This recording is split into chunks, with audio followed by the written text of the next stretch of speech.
Good morning, and welcome to First Unitarian Church of Providence, where we love beyond belief. As always, wherever you find yourself in life's journey, whatever faiths you have found and lost, whatever you wear, whomever you love, find hope and inspiration with us. You are welcome here. It is good to be together. Our guest worship leader this morning is known to our congregation. The Reverend Charles Bluestein Ortman has served churches in Burlington, Iowa, Fitchburg, Massachusetts, and Montclair, New Jersey, where he retired as emeritus in 2015. He then came to us as an interim minister. He and his wife Judy saw little old Riverside and fell in love with the place and decided to stay. We are grateful that he will be sharing thoughts with us today. Friends, this is the day we have been given. Let us live well into it.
Please join in the phrase for the lighting of the chalice as printed in your order of service.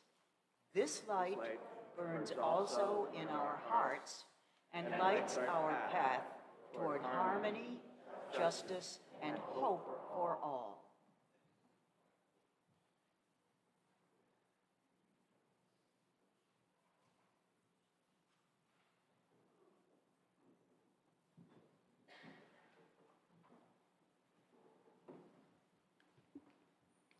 We light also our sabbatical chalice now and take a moment to silently send our thoughts and care to our senior minister, Reverend Liz, while she is away for reflection and renewal. Know she too kindles her own chalice each Sunday morning and takes a moment to send her thoughts and care here to all of us. May this sabbatical be fruitful for us all, and may our reunion be a joyful fulfillment. At this time, let us stand and wander a bit and greet each other, and please remember to wave at the camera in the balcony for those who are watching us remotely. Hi, Diane.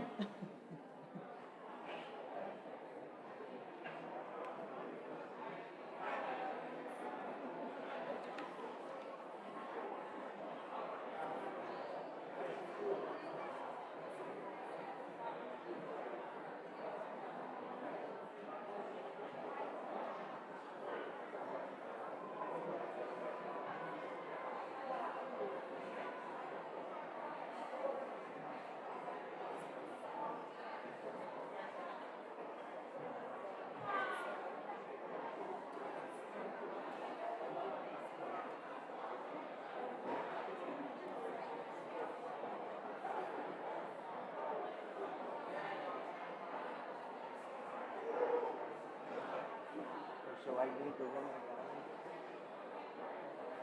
So you just sit over there.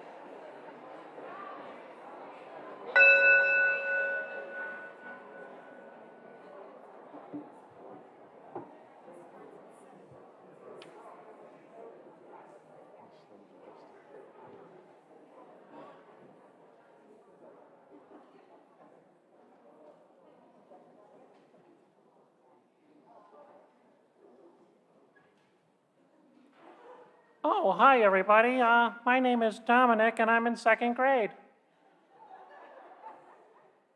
Hi, Dominic. My name's Mandy. What is this place? Well, this is the First Unitarian Church of Providence. Oh, wowee. But, what kind of things do you guys do here? Oh, we do lots of things here. Oh, I see a hand already. Sunday school. That's cool. So, can anybody help me out with things we do? So, maybe some verbs that we do here. I know that I like to drink coffee. Singing.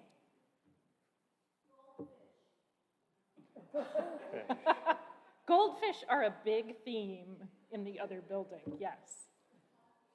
Talking. Singing songs. We're a musical bunch. Laughing. Cooking. Reading. Learning. Talking. Sharing. And worshiping. Oh, eating snacks. Now you're talking, yeah. Yeah. Schmoozing. Schmoozing. Good. And welcoming. Yes? Okay, one more. Did you have one?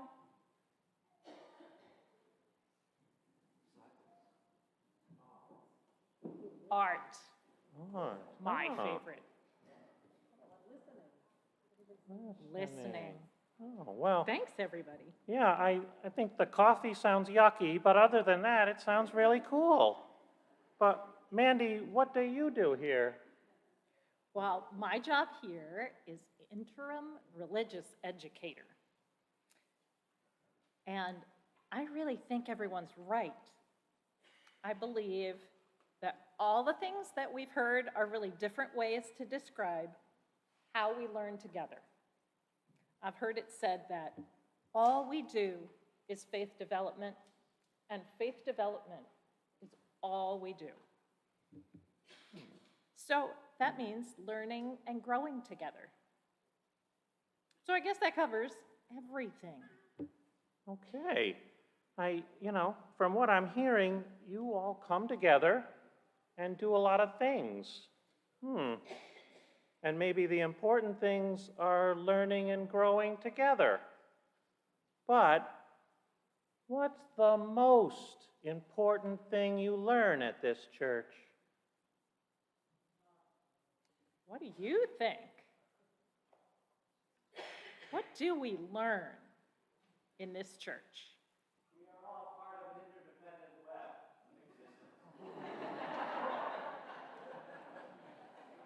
So, I'm going to invite people to the interactive part of our interdependent web.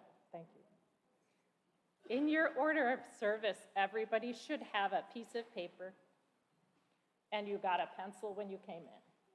So there are two ways for you to share back with us and the UUA what you think we teach and learn in this church.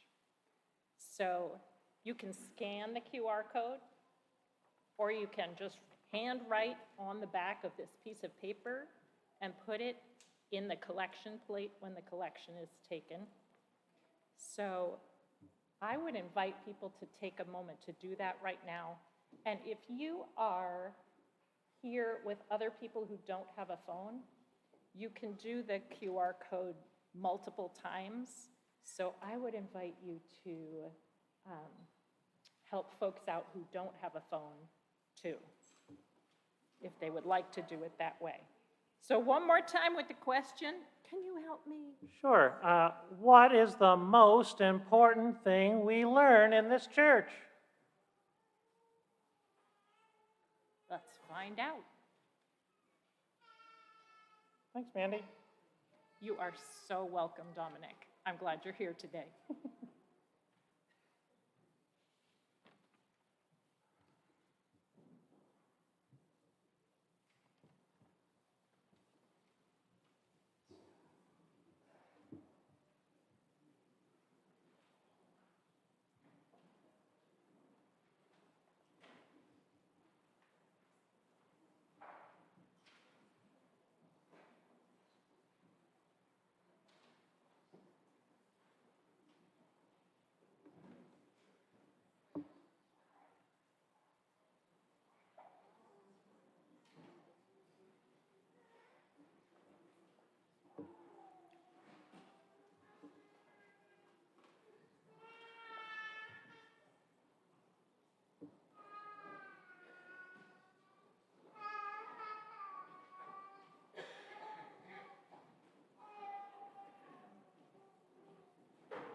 Thank you for answering the question. Yes. Sure. Yes, so you don't even have to put a sentence, just put the word, the most important thing to you that we learn and teach here. And then we will see all of this come together in a beautiful graphic that the UUA will make for us. So we'll see that in a week or two. If you're not done, we invite you to continue during the service and afterwards. And I will be there during coffee hour if people have questions about getting into the QR code. But for now, I invite you to rise in body or spirit. We'll be singing hymn 1064 in Singing the Journey, which is Blue Boat Home. And I invite the children to come with me for programs. You're welcome to come to spiritual pathways now.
invite you to share in the reciting of our covenant, which is printed in your order of service. We, the members of the First Unitarian Church of Providence, with respect for the work and dignity of each person, with wonder at the light we know by many names, and with gratitude for our deep connection to each other and the larger web of existence, covenant to walk together in our search for truth, seeking the paths of wisdom, compassion, and justice. Since it was not in the order of service, Roxanne just recited it for all.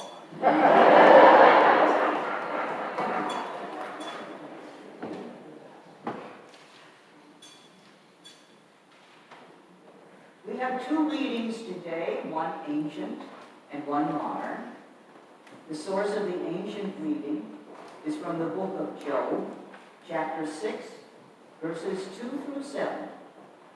After Job loses everything, his property and riches, his livelihood and his family, he angrily laments. If only my anguish could be weighed and all my misery be placed on the scales, it would surely outweigh the sand of the seas, No wonder my words have been impetuous. The arrows of the Almighty are in me. My spirit drinks in their poison. God's terrors are marshaled against me. Does a wild donkey bray when it has grass? An ox bellow when it has fodder? Is tasteless food eaten without salt? Or is there flavor in the sap of the mallow? I refuse to touch it. Such food makes me ill.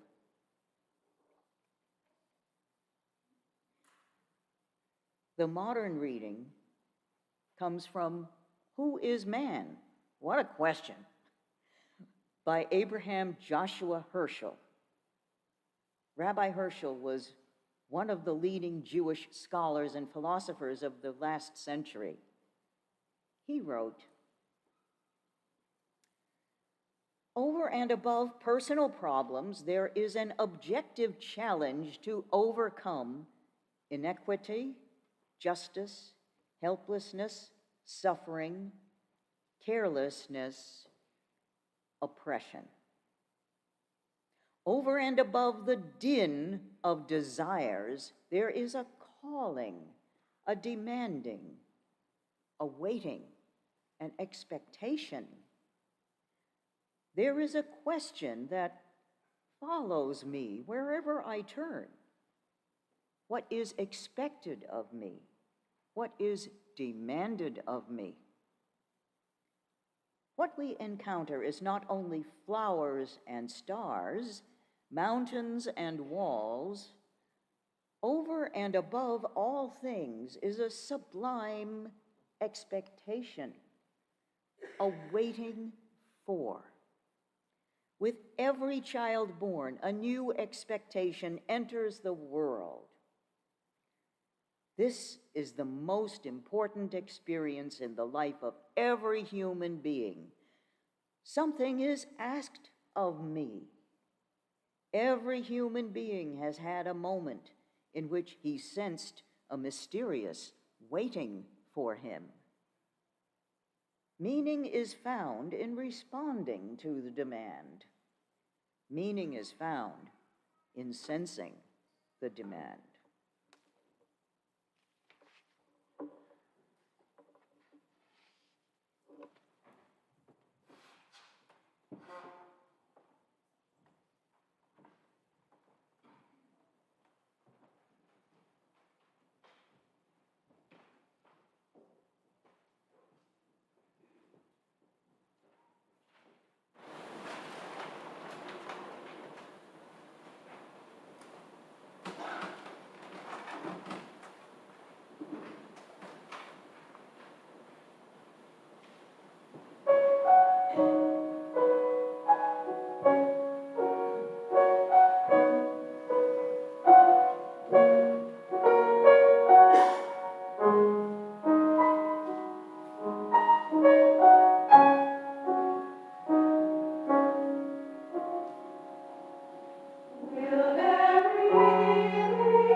We now share the joys, sorrows, and milestones of members of the congregation, some of which are written in this book, which can be found on the wooden table at the south wall at the back of the meeting house.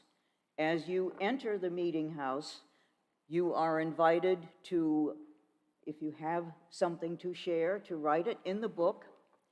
And then you are invited to light a candle to represent that milestone from the source candle, which stands on the beautifully carved wooden pedestal, which was a gift to us from Sentage Haza, our sister church in Transylvania. We also invite members of the congregation to send announcements that they would like to have included during the course of the week by Saturday noon to a special email that you will find in the Meeting House Times or on our website for Roger Pelletier.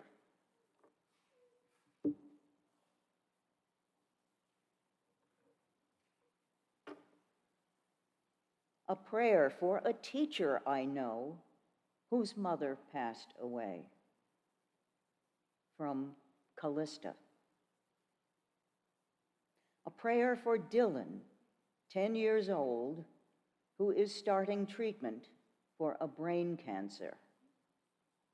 From Caitlin.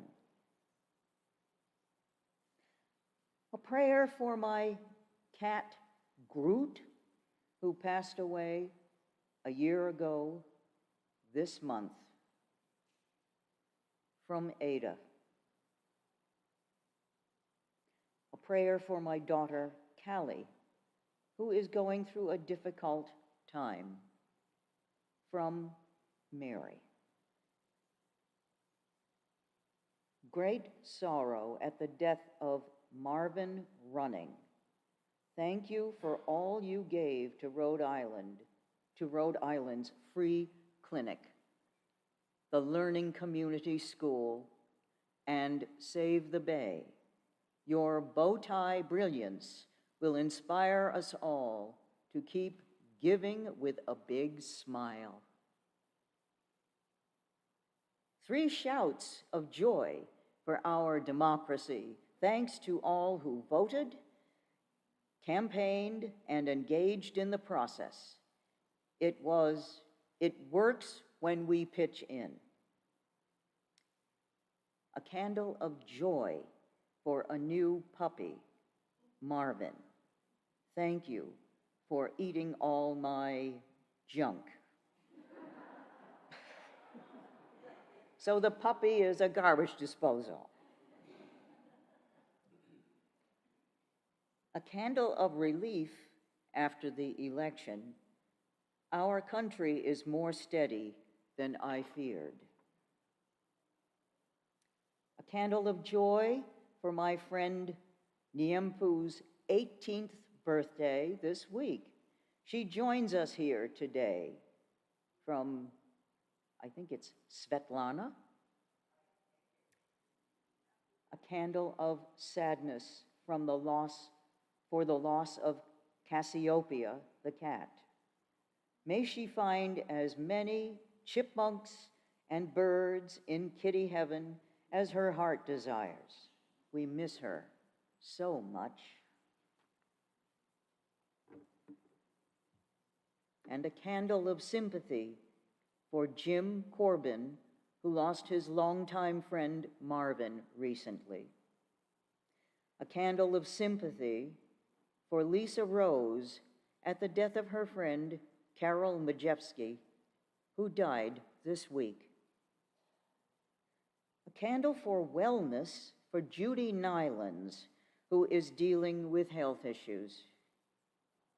A candle for wellness for Susan Fisher, who is also dealing with health issues. A candle for wellness for Janet Downing Taylor, who is also dealing with health issues. And a candle of gratitude from Graham Nye to his wonderful wife, Jackie, for her loving care.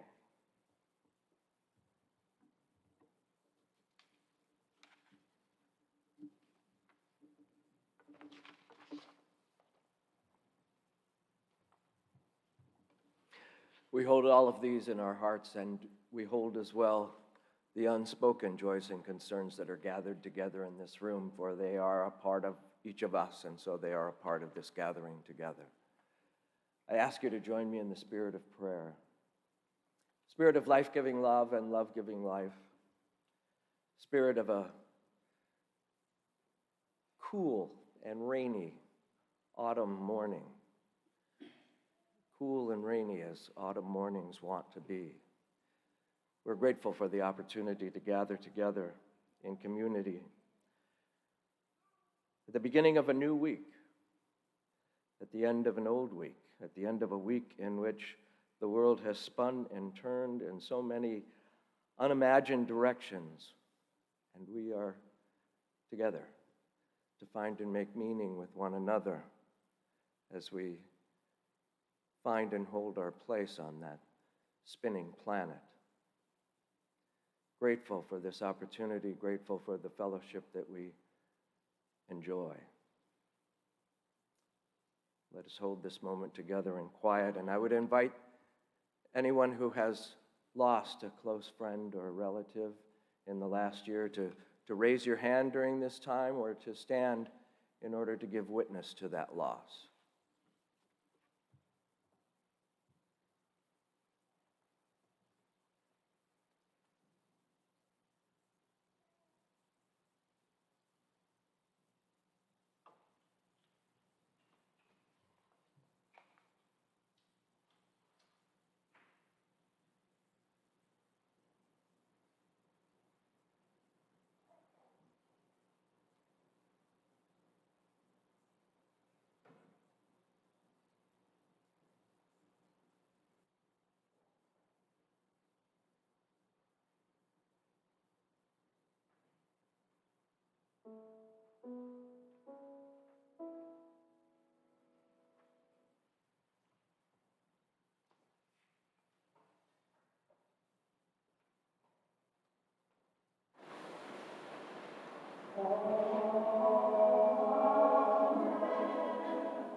Return to the home of your soul.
I don't usually get to sing from on high.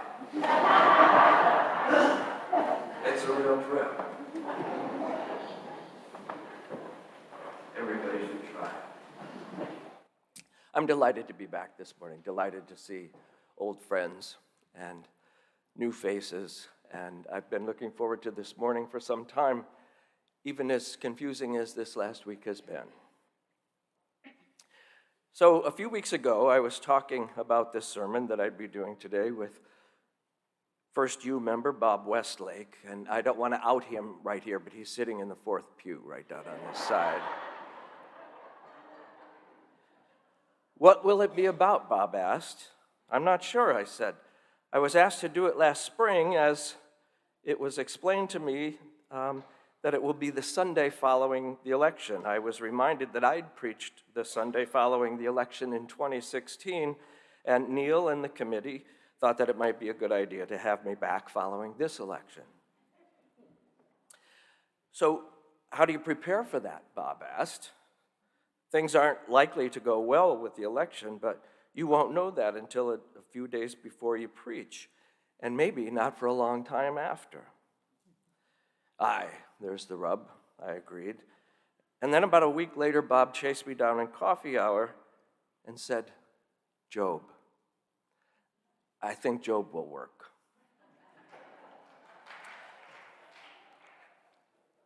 That's for you. I didn't have to think long about it before I realized that that was a great idea, so thank you, Bob. And I share this narrative with you all because it really is the backdrop for which everything else follows. Before I actually begin, though, there are two disclaimers that I want to make, and some of you have heard me say these things before. First, in preaching, I take my lead from Ralph Waldo Emerson, who in 1838 said to the graduating class of Harvard Divinity School that the task of the preacher was to hold up the events of the day so that the congregation could see those events through the lens of their religious perspective that they would gain by doing that during worship. The second disclaimer that I'd like to add is that I never preach a sermon that I don't have to hear myself. So I'm preaching for all of us this morning. So to the sermon, the patience of Job, now that's a good one. Or if I were to give this sermon a subtitle, it would be To Savor or to Save. Author E.B. White wrote, I arise in the morning, torn between a desire to save the world and a desire to savor the world. And this makes it hard to plan the day. Decades ago, I was a singer-songwriter playing music in pubs and restaurants and various venues wherever they might have me. And I'm remembering lyrics to a rather nostalgic song that I wrote back then about an even earlier part of my life. The words to the chorus went, "The Mississippi River keeps rolling through my mind. Soft white clouds on clear blue skies. I'm sure there was a time. There was a time." It was a time, I have to think, very much like Job's life before God and Satan took up the rather insidious wager that changed everything in Job's life. I fancy that there was a time once when I was much better at assessing various situations and dilemmas in my life and in the world around me, and then go on ably to recognize possible, sometimes almost automatic responses and solutions to the predicaments. At least that was my impression. Currently, though, I'm not sure if it's just me or if it's the whole world, but I'm either of an age at 72 or living in an age, as we all are in 2022, where the stakes have grown greater in responding to life and to the world. Once seemingly easy solutions to so many challenges and confrontations have morphed into a much more cumbersome labyrinth of choices, of actions and inactions. These days, I often find myself a bit lost in responding to the many crises that our country and the world are facing. I'm wondering if the same might be true for some of you, if not for many or even most of you. The climate change crisis we're facing is an incredibly vast situation, vast dynamics in its scope and in its current manifestations and in its potential for even greater future destruction. Surely our Holy Mother, the Earth, has, in the course of time, faced many cataclysmic events. The only known one through time that the rate of environmental change exceeded our current rate, or even came within an eon of it, occurred 66 million years ago when the asteroid Chicxulub came crashing into the world, flooding and burning much of the planet. Dinosaurs and myriad other life forms became extinct within the passing of a single day. Looking around us now, adding hurricanes to that mix, feels somewhat like witnessing a slow-mo repeat of Chicxulub. The global pandemic of COVID-19, with its many variants, has seized not only the bodies it has attacked, but the consciousness and the spirit of the regional and the national and the global cultures. Millions of people have died. Scores of millions have mourned. Billions of us have adjusted our lifestyles and even our potentials in an attempt to cope with an adversary that somehow manages to stay hidden as well as one step ahead of our efforts to contain it. And it's not over. Then there's the war in Ukraine. It not only disturbs our equanimity of spirit by the brutal massacres of countless scores of men and women and children and the ruthless destruction of cities and cultural infrastructures, it not only impacts upon our daily lives by the inflationary prices at the gas pump and at the grocery checkout, but it still, like the climate crisis, threatens the future of our entire planet through the insanity of potential use of nuclear weapons. And I know that the news has been better, at least a little bit better, coming out of Ukraine this last week, but I have to say that I don't believe Mr. Putin when he says anything. The future of the planet at stake because of the insanity of a potential use of nuclear weapons. And then there's the political chaos that has developed and enveloped our nation. It's frozen our collective moral compass, paralyzing any ambitions we might have once held towards justice for all. Racism and sexism and so many forms of oppression have been lured out of hiding by those who would not share the bounties of this country, the bounties of creation itself. My read of U.S. history would suggest that the divisiveness and animosity we've been experiencing in this election season, which is still not quite over, were equaled only in the era leading up to and during the Civil War. When the election results are finally tallied completely, Will they be accepted by the people? Will they disappointingly point toward at least 2 more years of another do-nothing Congress? Is another civil war unavoidable? Is there any path leading to a shared vision of integrity? Is there any way of having a meaningful conversation between adversaries who don't even share a grasp of reality? It might be drier up here than it is down there.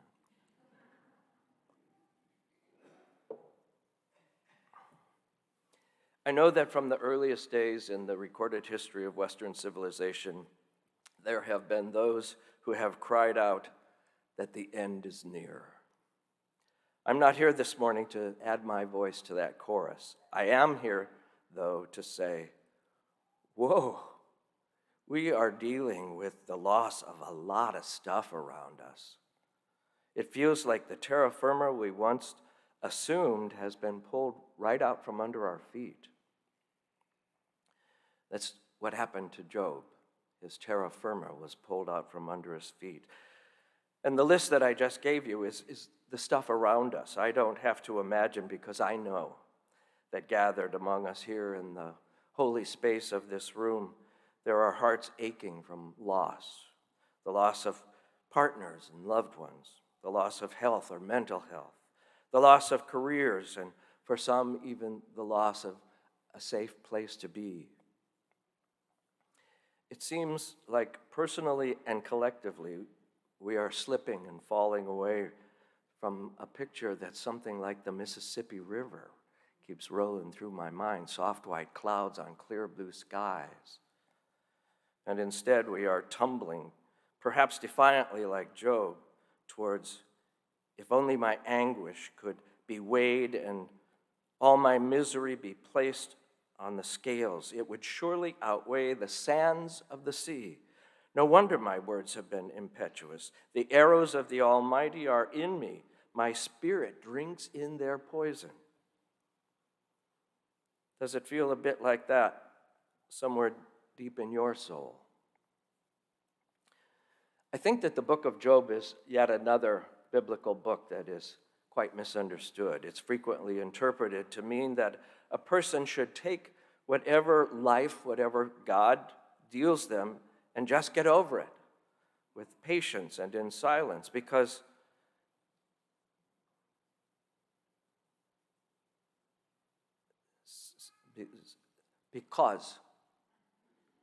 it's part of some grand plan that humans are simply unable to grasp. I have new glasses, and this is a challenge. A more important truth in the narrative is that Job survived, not because he was able to grin and bear the nearly total destruction of his life. He survived because he didn't stuff it down deep. He was able to express his grief and his anger to God. He was able to transcend his losses because by holding God accountable, he kept God in the equation. He remained in relationship with life, with his God. By wailing about his hurt and anger, he refused to be silent, refused to acquiesce to being life's victim. Job refused to forsake life, refused to abandon his God through the very act of expressing his fear, expressing his anger that his God was abandoning him. So back a few years, when I was the minister of the Unitarian Universalist congregation in Montclair, New Jersey, I got a phone call one day from our local hospital informing me that a member of our congregation, May Lipscomb, had been hospitalized. May was a longtime member of the U. That's what we called our church there, the U, because we didn't call it a church. And at the time I received the call, May was 93 years old. An African-American woman, she suffered with COPD, chronic obstructive pulmonary disease. For those of you who might not know, COPD is always incurable, and unless something else proves fatal first, it's always eventually fatal itself. May was one of the most positive human beings that I've ever known. I was always appreciative of opportunities to get to spend time with her. At the hospital, after she gave me the rundown of the events that had caused her incapacitation that time around, I asked, "So tell me, May, how's your spirit?" And from the midst of all her tubes and hoses, in the midst of her pain and her struggle just to breathe, she smiled a big grin. "My spirit couldn't be better, Charlie," she said. Her face softened. "My philosophy has always been, if it's possible for me to help myself in a predicament, that's when I worry. But if I can't do anything about it, if I can't help myself, I don't worry. I let that go. I let it go to God or to wherever it will go. I do what I can about the things I can do something about, and I just can't worry about the rest of it." E.B. White said, "I arise in the morning, torn between a desire to save the world and a desire to savor the world." It may seem like May and Job took very different approaches in response to their losses. In some ways, that's true. But I think perhaps in the most important way, they did not.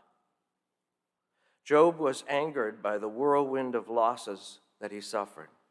That's who Job was. And it was his anger that kept him in communion with life, that kept him in relationship with his God. May Lipscomb, though, was able to hand her losses right back to the universe that had dealt her those losses in the first place. That's who May was. And that's what kept her in relationship with her faith and with her life. It's important to recognize that both of them were called upon to be themselves. And neither of them was in it alone. Job was no May Lipscomb, and May was no Job. Both of them, though, did what they could do or what they had to do to stay connected, to stay in relationship with that which is larger, in relationship with that which was the source of their being. Both of them remained faithful and true.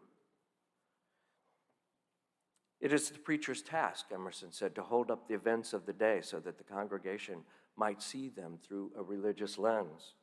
To what end? To the end that the congregation might know better who they are in relationship to those events, so the congregation might know better what to do in response to those events. There is much of great concern, many issues within our day, perhaps of even greater concern in the days to come. Anger is a reasonable response, a faithful response to those issues, as long as we do what we can do about those things that we can do something about.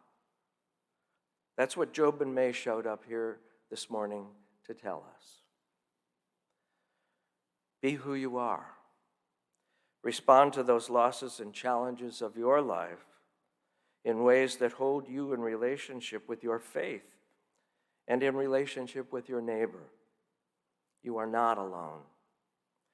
If you get angry in the process, use that anger as energy for doing all that you're capable of doing for goodness sake. Something I've learned from my own healing processes, especially on a spiritual level, is that when we are wounded, our perspective tends to turn inward. It's all about ourselves. As we begin to heal, though, our perspective goes back outward, allowing us to see the world and those around us again. Those of you, and I suspect it's most of us here, those of you who have suffered great loss, I suspect know what I'm talking about. Those of you who might not yet have, tuck this one away for a troubled day when it might at least provide you with the solace that comes along from being in a more familiar place, because someone once told you that there would be days like that. In closing, I turn to another one of my spiritual teachers, Parker Palmer, from his book, Healing the Heart of Democracy, The Courage to Create a Politics Worthy of Our Human Spirit. I think that he understood very well what Job and May were all about. If I were asked for 2 words to summarize the habits of the habits of the heart American citizens need in response to 21st century condition, chutzpah and humility would be those words. By chutzpah, I mean knowing that I have a voice that needs to be heard and the right to speak it. By humility, I mean accepting the fact that my truth is always partial and may not be true at all. So I need to listen with openness and respect, especially to the other, as much as I need to speak my own voice with clarity and conviction. Humility plus chutzpah equals the kind of citizens that a democracy needs. My hope for all of us is that in facing whatever might lie ahead or around us, we might find our anger when it could help us in serving opportunities for goodness, and that we might find our patience when patience could help to get us through troubled times. May we yet find ways of being more tolerant, more grateful, and more generous. May we yet find ways of being more faithful, more hopeful, more loving. We have been given much. We have been given life. And now it is left to us to give in return. And may it be so. Amen.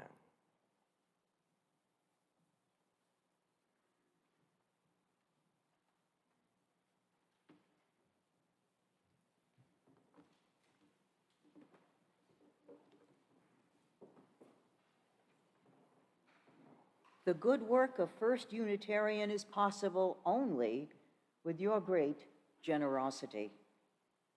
Your gifts are needed and appreciated. Hey, if you're watching online, you can text to give. Just text First U Prov, capital F, capital U, capital P, no spaces between, and the amount of your gift to the number 73256. Again, that number is 73256.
We have a few invitations, in fact, several. We've become, the autumn hits and we suddenly become a busy church. First of all, there will be Path to Membership meetings on the weekend of December 3rd and 4th. Come and join others who have an interest in the church and membership, and meet our staff, as well as find out what the benefits of membership are. The Saturday morning session will run from 9:30 to 12:30. On Sunday, you are invited to tour our buildings and facilities after the worship service. Please see Jen Nardone, our membership coordinator, in the panel parlor in the parish house after service today. And Jen, do you have something to say? Jen is back there. And she will see you in the panel parlor in the parish house. The Community Food Share Pantry reminds us that food insecurity issues are growing in our communities. They have been giving out at this time 50 more boxes of food on the distribution days than they did in the summer. We are able to buy some supplies from the Rhode Island Food Bank. However, it's really not enough to take care of the growing needs. You are invited to make a monetary contribution, if you wish, through the giving button in your Realm profile. That is the online church directory system. Or you can stop at the table in the atrium after the service to find out other ways that you can contribute to the Community Food Share Pantry. There are several meetings after worship today. Please see the list on the back of your order of service.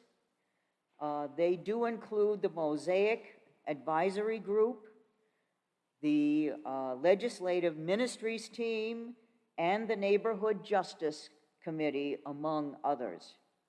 The junior choir also will be rehearsing today in the little room down below in this building. So please consult the back of your order of service. And also, I wish to remind you, please read your meeting house times, which comes to us via email on Tuesdays and Fridays for all of the activities and work of this church. Before offering our benediction, I would just say we're going to take a pass on singing May Love Be Your Guide, but let's not take a pass on the idea of May Love Be Your Guide. I close with words from Reverend Bill Schultz, former president of the UUA and president and director of so many other national and international organizations. Bill wrote, "This is the mission of our faith, to teach the fragile art of hospitality, to revere both the critical mind and the generous heart, to prove that diversity need not mean divisiveness, and to witness to all that we must hold the whole world in our hands. And so may the prayers of our hearts and the songs of our lips shared in this holy hour of worship be with us now and in our days to come. In a moment our chalice will be extinguished and our worship will come to an end, and it's then that our service begins. Blessed be, and amen."